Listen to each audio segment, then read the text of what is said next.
Christopher Nolan, we are not worthy. We are not worthy.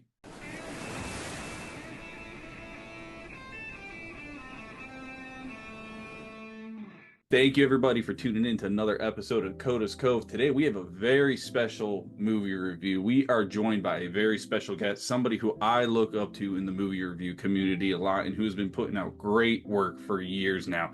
We are joined by the one, the only Zach Milne from Zach Milne Talks Movies. Zach, thank you so much for coming in and joining the Cove for the first time ever for a review.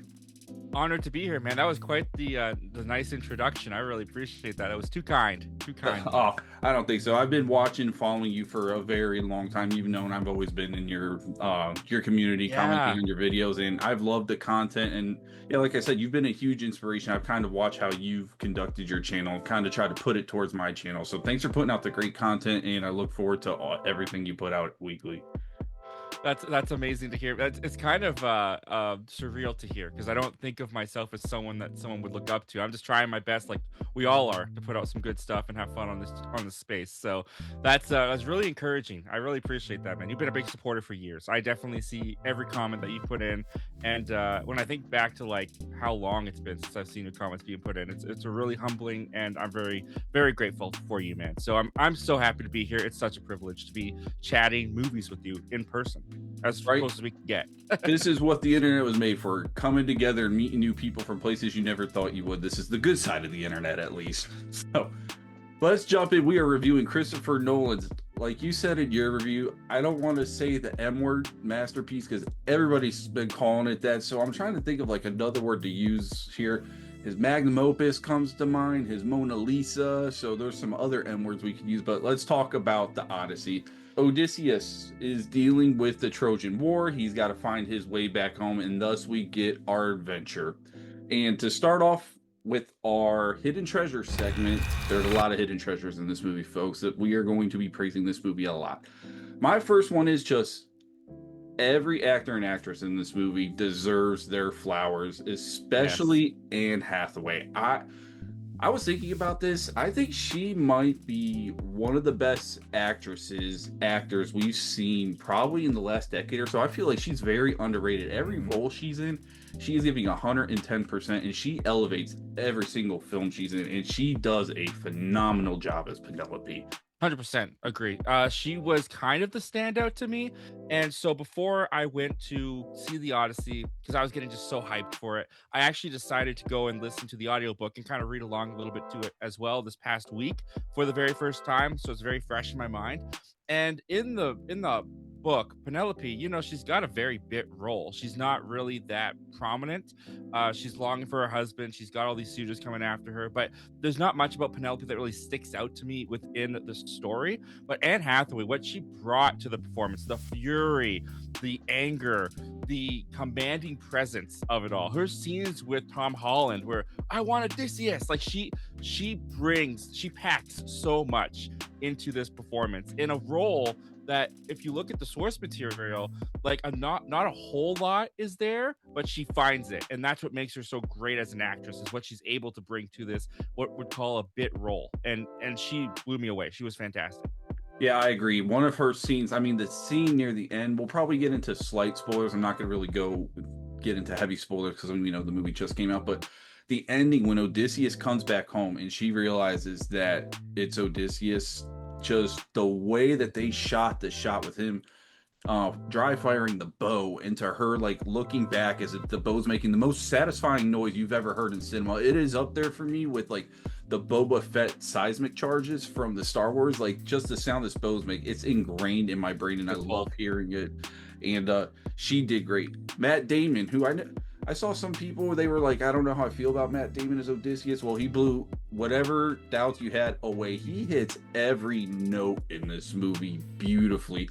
This might be one of the best performances I've seen Matt Damon give. I know he's done well in, what was he? The Martian, right? That's one that people loved watching. That's one of my favorites, 100%.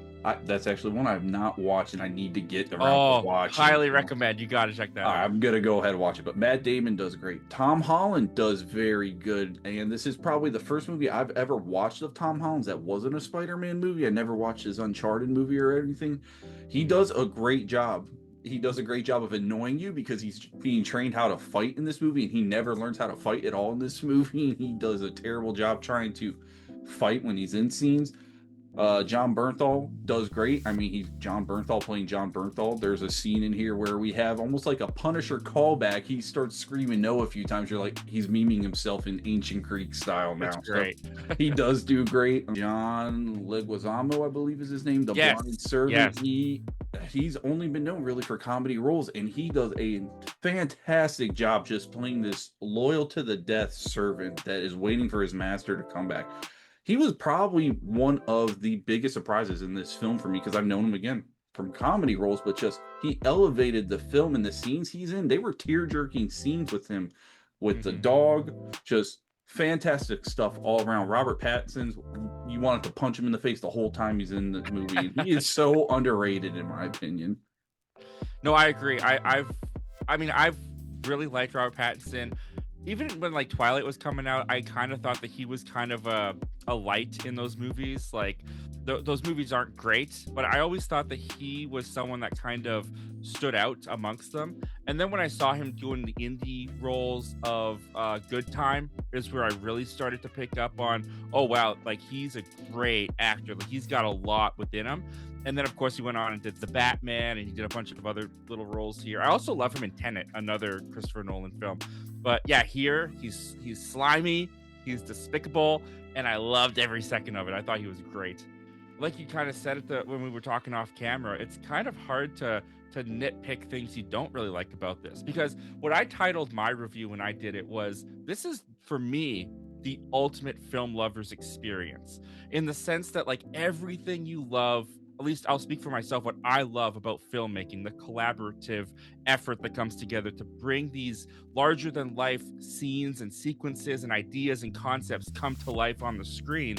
Like, I was sitting there watching this movie and I was just in awe of how it was made, how they were doing this. Like, I've watched a bunch of featurettes. A lot of the marketing was led with the actors, the director, the cast, the crew, all kind of explaining, like, we did this practically, and we went to this mountainside, and we hiked all these cameras up to this peak, and we did this and that. And you hear that, and you're like, okay, that's great, but did you make a good movie? And then when you're sitting there watching this great, awesome movie, and also thinking back to, like, they're up there. They hiked up there. They're on the ocean. Steven Spielberg said to never do that, and there they are doing it on this gigantic boat in the middle of the ocean. And the Cyclops sequence, like, I know we're not going too deep into spoilers, but it's one of the most famous episodes in Homer's original. The talk behind the scenes of, like, doing that practically with the puppets and all this stuff, and you're just watching it on screen. Like, when he walks in into the cave, I'm just my jaw immediately hit the floor, and I was just like, I never got to experience Lord of the Rings in theaters. I was too young. This felt like my Fellowship of the Ring. This felt like my, like, wow, this is epic movie watching that I'm probably only going to get to experience maybe once in my lifetime. Like, this is special. This is Ben-Hur. This doesn't come around very often, and I was soaking it in. That is a great point. I, as well, even though it's my favorite trilogy, my series of all time, Lord of the Rings, I never got to see that in theater either. And I've had people have gone to theater like, dude, you do not know what you missed out on when those came out. And I can't remember if I commented on your video or somebody else's video. This is one of the few times where I can actually use the cliche. I was transported to the world that the film was taking me to, and it's just, everything was breathtaking. The scene that sticks to me the most is the giant the whirlpool scene on the ocean. It looked like they were right there by the whirlpool, and I was just like in theater, like, how did they pull this off? Because there is no noticeable green screen in any scenes, where if they do have any green screen, I mean, it is seamless. It looks like they're right on location. And like you said, it felt very much like Lord of the Rings, how Peter Jackson was, on land everywhere, taking these shots in the New Zealand landscape, and it was just mind-blowing. And for people that don't want to see this in theaters, I think you are doing yourself a huge disservice, because along with the shots that we get, I know in your review you were a little iffy with some of the sound design that Christopher Nolan does. I didn't really notice anything in here where stuff was, I couldn't hear people talking, but I just think overall the sound design, like the Cyclops in the cave when he screams and it's hurt, it was haunting.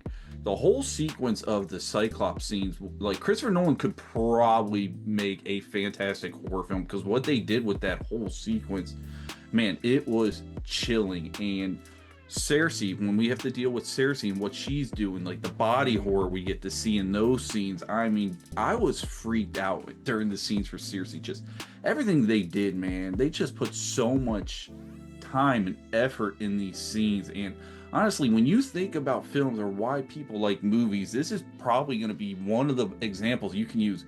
This is why we go to the movies. I want to escape reality, join a world, get lost in a story with characters I want to see develop, and this film does it beautifully. I don't even have really words to say, just because what I say isn't enough high praise. And I know it probably sounds like, oh, he's just, it's Christopher Nolan, he's a Christopher Nolan fan, which I am, but I mean, the proof is in the pudding. He put so much time and effort in this, and it was breathtaking, most of the scenes that we got.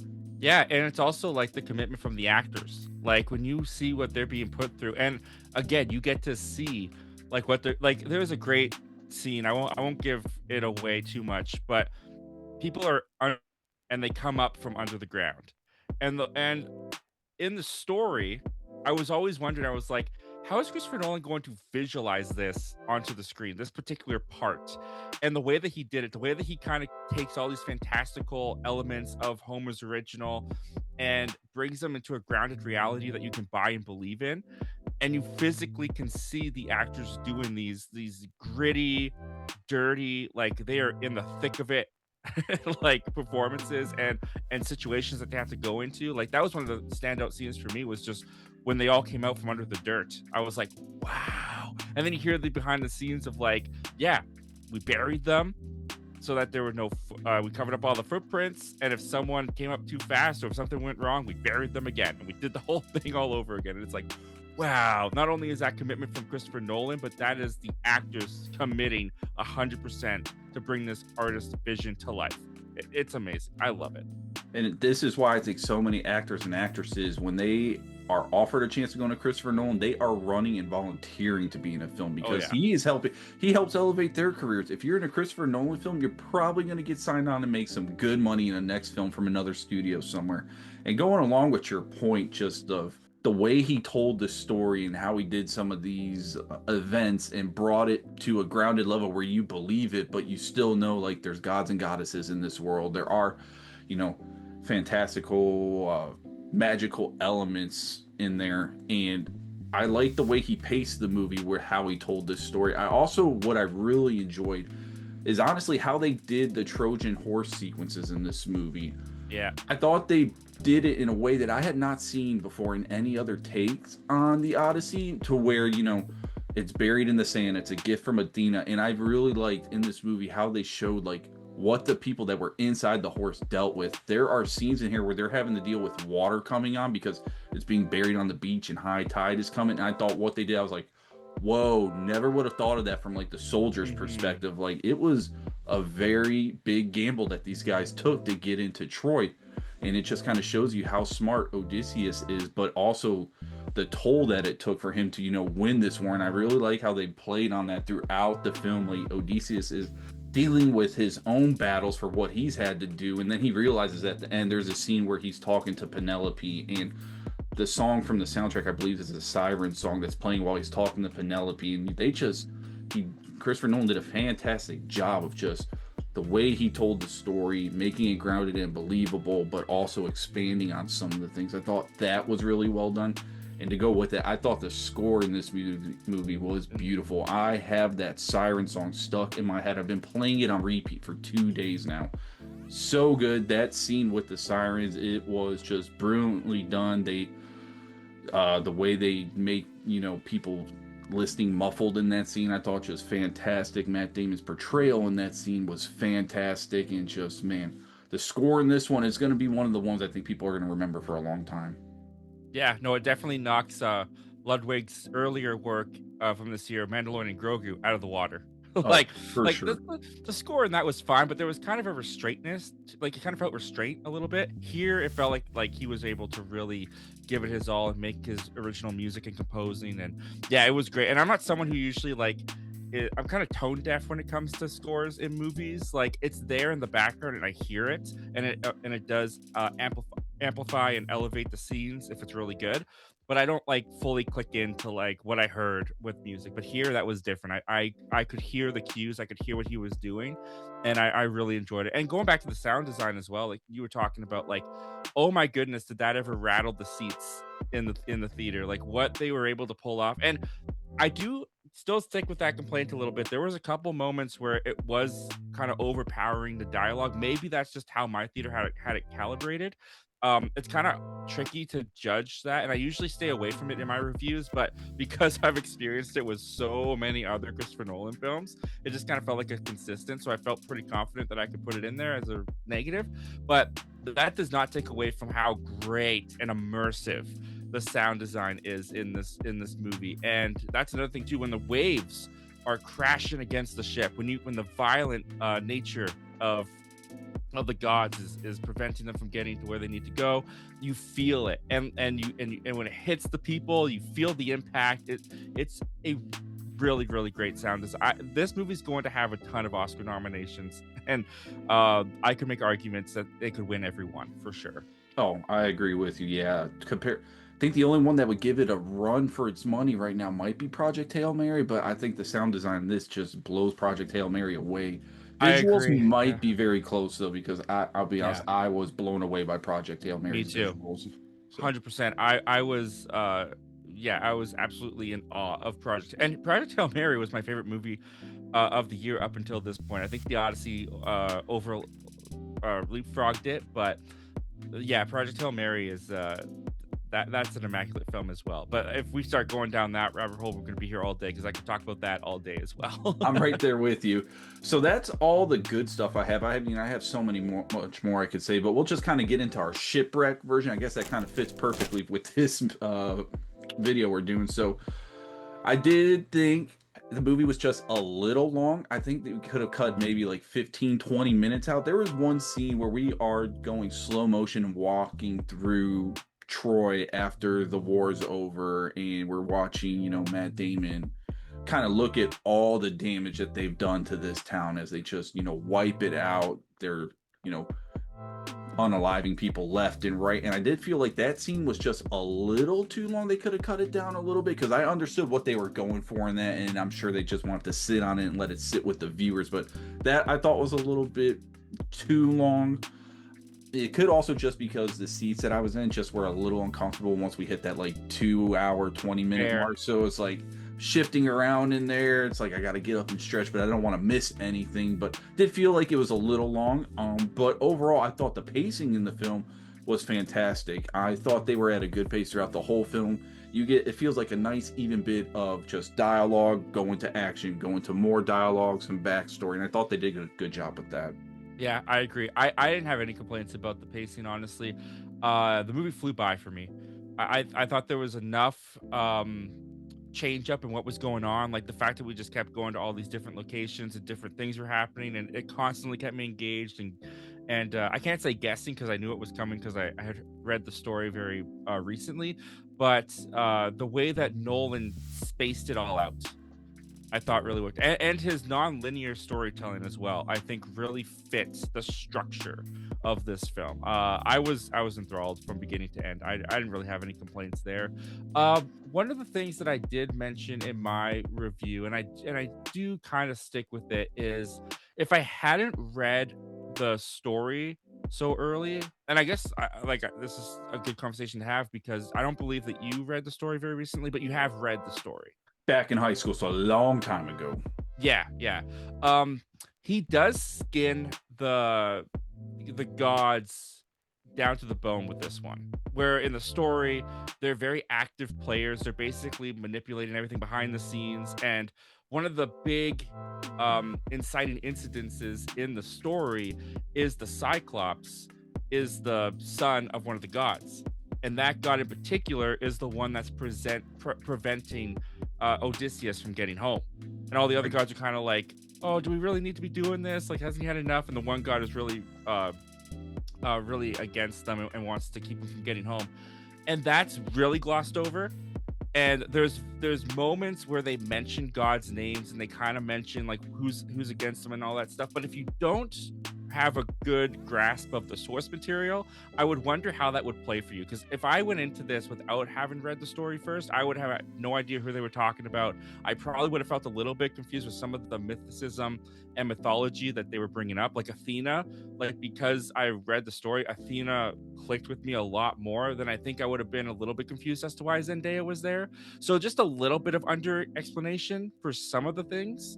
But when you're adapting the work, I do think that he picked the pillars of the story that are very, very important to tell the story, and he adapted it very well. Because there's also a lot in the source material that he left out, and the movie worked better by leaving that stuff out. So I think that's a little bit of a something to consider when going into watching the movie. In particular, is like there is going to be maybe some, and again with the sound design, they're saying these gods' names and what's going on with the waves crashing, with the Cyclops bellowing, and I'm going, okay, what? Oh, I think I remember mentioning that in the audiobook, so I'm kind of clear. I get what you're saying now, but if you're going in completely fresh, I could see that being a little bit lost. But multiple viewings might fix that, and I think this movie deserves multiple viewings.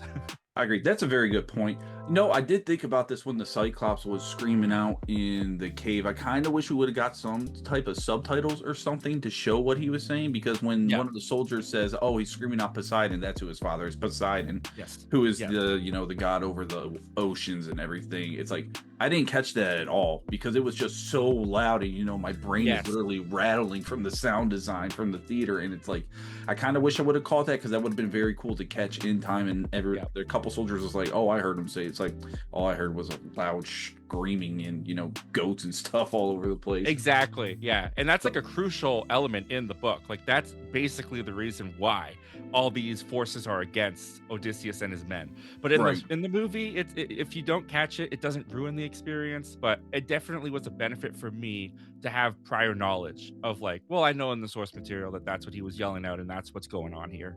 Right. Yeah, I agree. That is a good point. Never thought of it like that, really. I did agree. I wish, the gods were and goddesses were brought in forth a little bit more, because Athena in here is a really big background character. And it almost feels like Zendaya didn't even need to be in the movie, really. Like, I feel like she was just in here because her husband's in the movie, and they like working together now. So I wish they would have done a little bit more with that, because her like relationship with Odysseus is I'm pretty sure a very big plot point in the books, if I'm not mistaken, or the book itself, or the She story. pops all around. She's with Telemachus.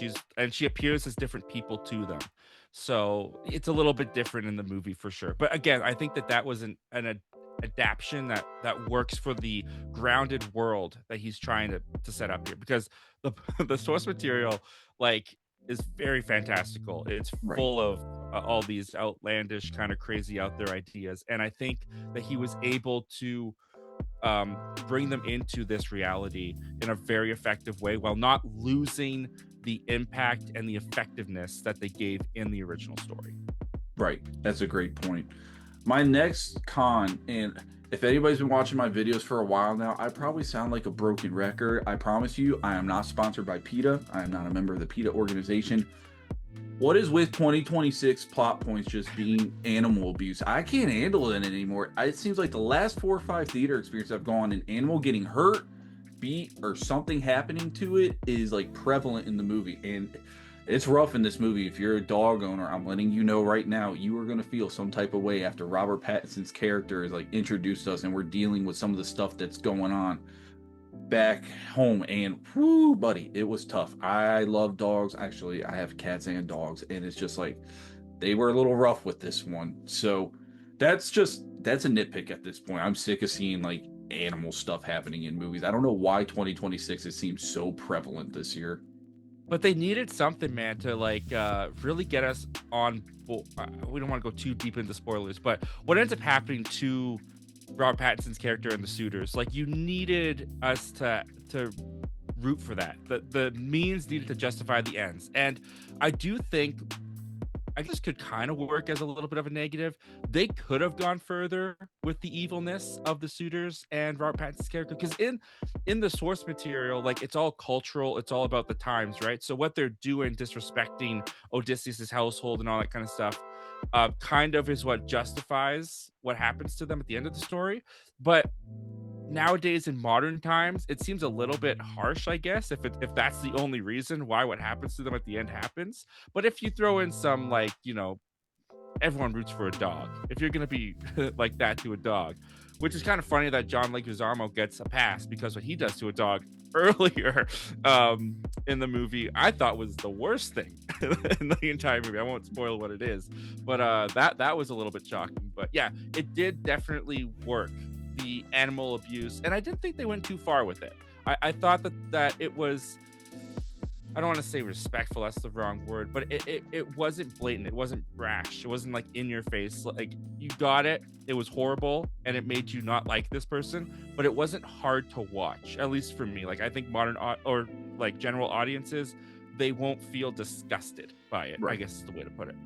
Yeah, I think I haven't seen the movie, and I don't want to, just because I've never been a big fan of the Evil Dead movies. But apparently, in this latest Evil Dead movie, the whatever they do to an animal in there is like brutal. And it's like, I don't need to see that. I'm good. So Yeah, that it was doesn't just a sound like a nitpick. movie for me either.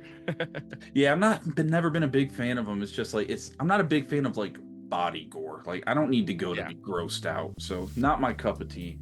And then my last thing, this was a very nitpick. It is one scene we have that is between Zeus and Poseidon. It deals with nighttime, and the only nitpick I have is just this scene. It was too much. Like, the way the lightning is, because we're in pitch black, lightning is constantly striking. You were basically getting a flashbang in your face. It seems like every 3 to 5 seconds. I wear contacts, so my contacts were drying out. I was just worried, man, if somebody has epilepsy in my theater, like, it's game over for them. That scene was very rough, and it goes on for a very long time. So it was cool. It was terrifying, because you can't see being on the ocean pitch black. Like, yeah, that's terrifying. And then you got two gods really mad at you, and you have to contend with that. I just wish maybe they would have done it a little bit with more light, just because that lightning flash was so powerful and almost overwhelming in the theater at points, especially with the sound design. I mean, it was great, but at the same time, I was like, whoa, we need to tone this down or get me out of this scene, because I was having struggles getting through it. Yeah, no, that's kind of the give and take of the authentic nature which they attacked this movie in, right? Because that was also one of my slight nitpicks in my review as well, was there were a handful of scenes that it was so dark that it was kind of hard to see what exactly was happening. In some sequences, I actually thought there was a benefit, because it added to the horror and the terrifying nature of the situation that these guys were in, and it kind of put you in their shoes that much more. It was that much more immersive. But there were a couple times where it was like, I honestly just can't tell what's going on, who was lost, who went overboard, was he important, did he have lines, did he didn't have lines, I don't quite know. And there was a couple sequences where I agree with you, it was quite dark. Yeah, so other than that, like I said, I didn't have very many nitpicks in the movie. Loved the film, want to go see it again. All right, so we're gonna go into our rating section. Basically, all we do here, Zach, I just go 1 through 10. You can do decimal points, however you want to do it. So if you would like to give me your rating for the Odyssey. I don't like to go 10 out of 10 on a movie I just watched. I did give a full 5 out of 5 for Project Hail Mary when I first watched that on Letterboxd. I have it at a 4.5 right now on Letterboxd. I think I could bump it up to a 5, so I'm gonna go 9.5 for now. 9.5 out of 10, but I feel pretty confident on repeat viewings. That's gonna jump up to a 10 out of 10, because the nitpicks are gonna. I'm confident the nitpicks that I have are going to fade away the more that I watch this. That is what my rating was actually going to be. I have it in my notes. When I first left the theater, I was like 9.5 out of 10. And then I got home and I started thinking about it, and I was like, 9.5. Like, there's nothing here that I can really take from this movie that brings down the score that half point. So this is, I think, my third perfect score of the year. And I'll be honest, this normally doesn't happen. I try to be very strict on my ratings, because I don't just want to seem like, oh, he just loves everything. Like, no, I try to be a little bit tougher on films. But this one, yeah, this for me is another 10 out of 10 this year. So this would be between this believe I gave Project Hail Mary a 10, and I actually gave Obsession, I believe, either a 9 out of 10 or a 10 out of 10. So Those are my 3 favorite of the year so far. I gotta say, I brought this question up to somebody. Is 2026 one of the best years of films we've had in, I don't know, I dare to say almost of all time, depending on how the rest of this year goes, because I can't think of many films I've seen that I was like, that wasn't a good film. There's been a few, but not many. Yeah, I'm with you on that. And you look at what's still to come. Like Spider-Man looks great. Clayface looks very interesting. We got Doomsday. We got Doom Part 3. We got Digger, which looks very unique and definitely outside of the filmography of what Tom Cruise usually does.